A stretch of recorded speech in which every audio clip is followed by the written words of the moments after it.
सबसे पहले है अकाउंट्स की एजम्पशन, ठीक है ना, ये क्विक वो रिवीजन है, जरा फटाफट सुन लेना। पहली एजम्पशन है गोइंग कंसर्न। क्या नाम है? गोइंग। गोइंग की हिंदी क्या होती है? चलते रहो। कंसर्न मतलब किसके लिए अकाउंट्स पढ़ रहे हो? कंपनी के लिए। तो गोइंग कंसर्न एजम्पशन क्या रहती है कि देखो भाई, तुम्हारी कंपनी जो है वो कभी बंद नहीं होगी, तुम्हारी कंपनी हमेशा क्या रहेगी? चलती रहेगी, हमेशा चलती रहेगी। अकाउंट्स में कहते हैं फॉरसेबल फ्यूचर तक। कब तक चलती रहेगी? Foreseeable future. Business will continue for a foreseeable future, ठीक है। कोई इंटेंशन नहीं है बिजनेस को बंद करने के लिए। और इस अजम्पशन की वजह से तुम दो एक्सपेंडिचर में डिफरेंशिएट कर पा रहे हो। वो दो खर्चों का नाम क्या है? एक का नाम है रेवेन्यू और एक का नाम क्या है? कैपिटल। बस ये याद रखना है। तो जब भी तुम्हारे पास MCQ आए और बिजनेस की लाइफ के बारे में बात हो रही हो, किसके बारे में बात हो रही हो, तो समझ जाना आंसर हमेशा गोइंग कंसर्न होगा। क्या आंसर होगा? अगर लाइफ के बारे में बात होगी, ये ध्यान होगी तो ना निकल जाएगा। लाइफ के बारे में बात होगी तो क्या होगा? कल होगा। फिर कंसिस्टेंसी का मतलब होता है कि अगर तुमने एक बार कोई मेथड चूज कर लिया तो हर बार वही मेथड को क्या करोगे? अडॉप्ट। जैसे डेफिनेशन के मेथड कितने होते हैं? 2, एक स्ट्रेट लाइन और एक WDV। तो अगर तुमने मेथड चूज कर लिया स्ट्रेट लाइन, तो प्लीज हर बार क्या लगाओ? Straight line. उससे क्या होता है? कंसिस्टेंसी बनी रहती है।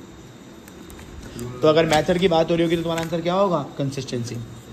एक्रूअल कहता है कि मुझे पैसों से कोई लेना देना नहीं है। जैसे ही तुम ट्रांजैक्शन में एंटर हो गए तुम उसी समय क्या करोगे? रिकॉर्ड। इसमें MCQ बड़ा आता है, तो एक बार एग्जांपल सुनना फटाफट। तुमने 25 मार्च को गुड्स डिलीवर करे। कब डिलीवर करें? 25। पर तुम्हें पैसे मिले हैं 4 अप्रैल को, तो 25 मार्च को रिकॉर्ड करोगे 4 अप्रैल को? अब उल्टा कर दो, 25 मार्च को पैसे मिले हैं पर गुड्स डिलीवर कब हुआ है? 4 अप्रैल। तो कब करोगे? जी नहीं, अभी बोल रहा हूँ पैसों से कोई लेना देना, तो 4 अप्रैल को। ये क्वेश्चन आता है MCQ में, पैसों से कोई लेना देना नहीं। ये हो गई एजम्पशन खत्म 2 मिनट के अंदर, 1 मिनट के 52 सेकंड की वीडियो। आ जाओ आगे। अब है प्रिंसिपल्स। क्या है? ये सारे MCQ में क्या आता है? ये तो बहुत आता है फाइनल टर्म में। जो पहला है अकाउंटिंग एंटिटी कह लो या क्या कह लो? Business entity. अगर कभी भी ये बात हो रही हो कि तुम्हारे ऑनर और बिजनेस के बारे में बात हो रही हो, किसके बारे में बात हो रही हो? ऑनर। और ऑनर का कंसर्न कब भी हो, किसका कंसर्न हो? ऑनर। आंखें बंद करके आंसर कर क्या होगे? Accounting entity.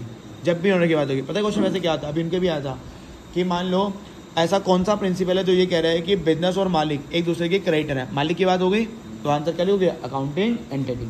ये कह रहा है कि भैया बिजनेस और मालिक दोनों क्या हैं? अलग अलग। और जो तुमने अकाउंटिंग करनी है वो किसके पॉइंट ऑफ व्यू से करनी है? Business.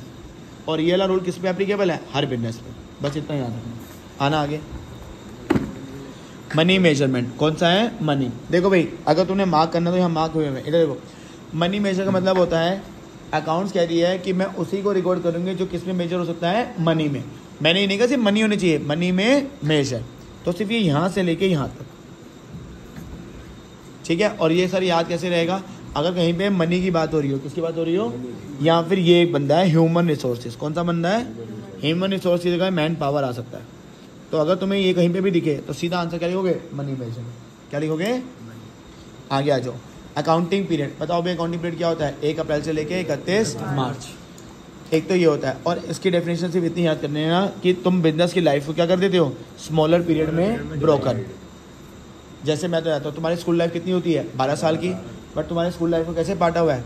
First class, second class, third class, fourth class, ऐसे बांटा हुआ ना 1-1 साल के गैप में। तो वो भी यही कहना है कि बिजनेस की लाइफ को ब्रोकन कर दिया गया है स्मॉलर पीरियड। और स्मॉलर पीरियड का मतलब क्या है? कि 12 महीने, जैसे स्कूल बटा हुआ, ठीक है।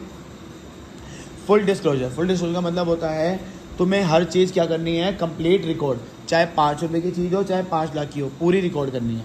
तो अमाउंट तो पूरा रिकॉर्ड करना है, चाहे छोटा हो चाहे बड़ा हो। साथ में अगर कोई इन्फॉर्मेशन, क्या बोल रहा हूँ? इन्फॉर्मेशन बहुत इंपॉर्टेंट है तो वो भी रिकॉर्ड करनी है। उसे बोलते हैं सिग्निफिकेंट इन्फॉर्मेशन। क्या बोलते हैं? तो फुल डिस्क्लोजर का मतलब है सारा अमाउंट भी रिकॉर्ड करोगे, प्लस अगर कोई इन्फॉर्मेशन इंपॉर्टेंट है तो वो भी डिस्क्लोज करोगे।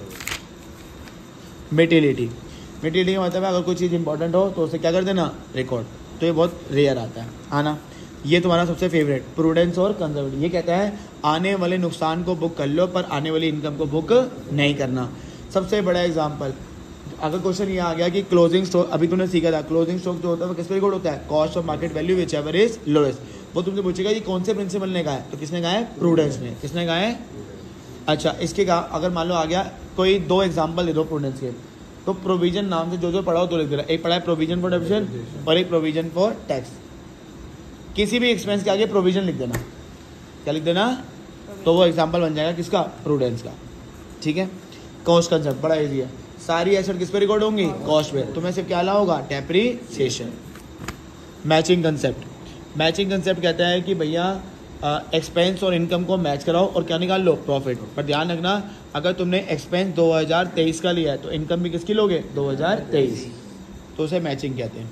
डुअल तुम्हें बहुत अच्छा जाता है। हर ट्रांजैक्शन कितने इफेक्ट होते हैं, 2, एक डेबिट और एक क्रेडिट। वेरीफाइबल ऑब्जेक्ट, हाँ भाई सीए क्या करेगा, वेरीफाई। तो ये सिर्फ इतना याद कर ले, बस हो गया प्रिंसिपल खत्म। 5 मिनट की वीडियो में पूरा चैप्टर नंबर 3 डिवाइस।